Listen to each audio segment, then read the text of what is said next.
برأيك مين النادي السعودي اللي يشبه الأهلي المصري ومين النادي السعودي اللي يشبه الزمالك المصري؟ اوه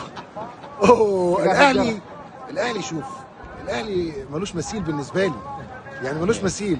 ولكن يعني انا شايف الاتحاد فريق كبير، وشايف الهلال فريق كبير، فريق عظيم يعني. واحنا لنا تجربه جميله جدا مع الاتحاد لما جينا لعبنا هنا في نفس الاستاد، كان جمهور عظيم وراه شعبيه كبيره جدا، حاجه عظيمه يعني.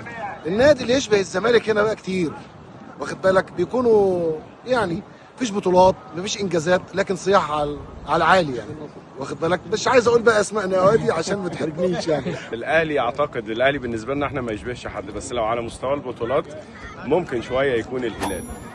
الزمالك انا ما اعرفش حد بالاسم ده، بس ممكن الزمالك يعني نقول نادي نيوم بما انه هو لسه صاعد يعني، فالزمالك بالنسبه لنا زيه زي نيوم كده. اللي يشبه الاهلي المصري الهلال طبعا، واللي يشبه الزمالك ممكن نقول النصر عشان بيخسر بطولات كتير. والله الهلال السعودي، الاهلي المصري. الهلال قصدك يشبه الاهلي جميل. والاتحاد الزمالك. الاهلي الهلال، والزمالك الاهلي السعودي ممكن. الاهلي الهلال، الزمالك الاتحاد. الهلال الاهلي المصري.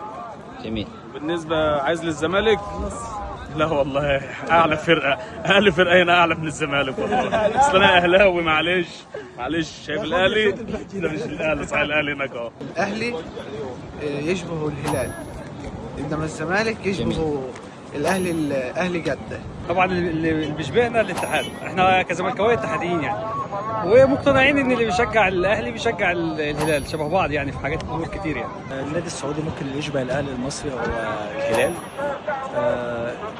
النادي اللي يشبه الزمالك ممكن الاهلي جده.